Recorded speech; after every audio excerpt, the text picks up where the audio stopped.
વાત કરીશું મહાસંગ્રામ 2024ની ટોપ 9 ખબર વિશે।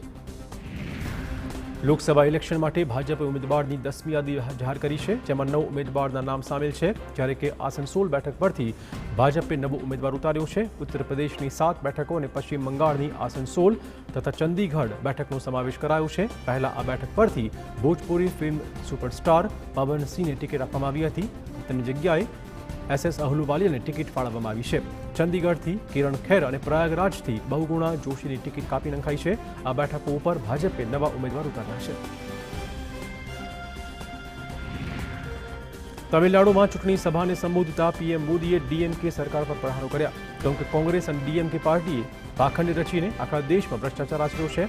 તમિલનાડુ માટે વિકસિત ભારતનું નેતૃત્વ કરવાનો સમય આવી ગયો છે, પરંતુ ડીએમકે તમિલનાડુને જૂની વિચારસરણી, જૂની રાજનીતિમાં ફસાવવા માંગે છે।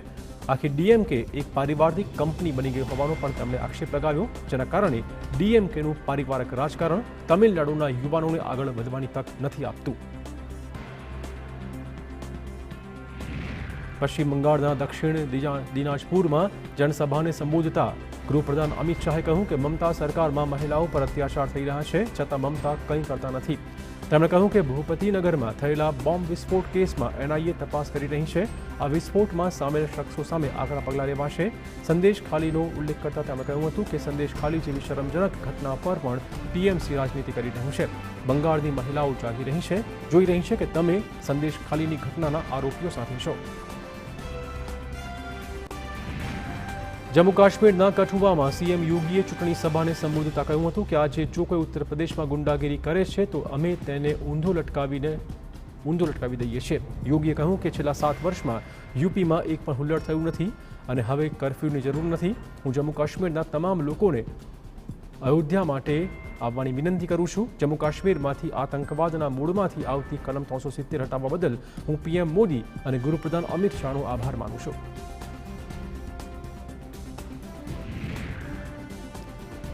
અરુણાચલ પ્રદેશમાં લોકસભાની સાથે થનારી વિધાનસભા ચૂંટણી માટે ભાજપે ઢંઢેરો બહાર પાડ્યો। ભાજપના રાષ્ટ્રીય અધ્યક્ષ જેપી નડ્ડાએ પાર્ટીનું ઘોષણાપત્ર જાહેર કર્યું છે। આ કાર્યક્રમમાં અરુણાચલ પ્રદેશના મુખ્ય પ્રધાન પણ હાજર રહ્યા હતા।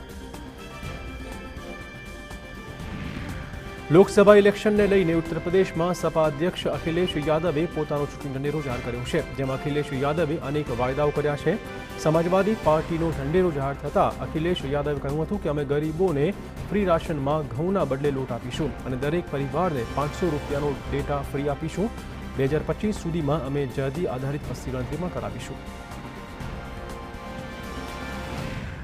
કોંગ્રેસ આંધ્રપ્રદેશ લોકસભાની 6 બેઠકો પર ઉમેદવારના નામ જાહેર કર્યા છે। તિરુપતિ લોકસભા બેઠક પરથી ડોક્ટર ચિંતા મોહનને ટિકિટ આપવામાં આવી છે।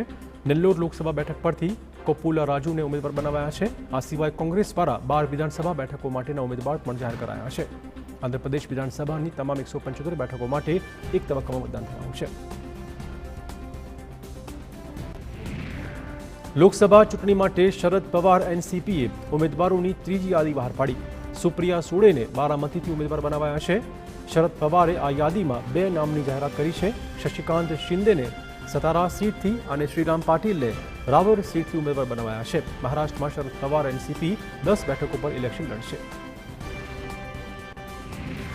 મહારાષ્ટ્રમાં કોંગ્રેસના પૂર્વ નેતા સંજય નિરૂપમે કહ્યું છે કે લોકસભા ઇલેક્શનમાં રાજ્યમાં કોંગ્રેસ 0 પર આઉટ થશે। નિરૂપમે કહ્યું કે યુબીટીએ આ વખતે કોંગ્રેસની ભીખની જેમ સીટો આપી છે, તે મુજબ 2024માં કોંગ્રેસ 0 પર આઉટ થશે। તેમણે ગઠબંધન વચ્ચે બેઠકોની વહેંચણી અંગેના સમાચારો પર કટાક્ષ કર્યો હતો અને કહ્યું હતું કે તેથી જ ઘણા નેતાઓ તેમના મોબાઈલ સ્વિચ ઓફ કરીને બની ગયા છે અગમ્ય।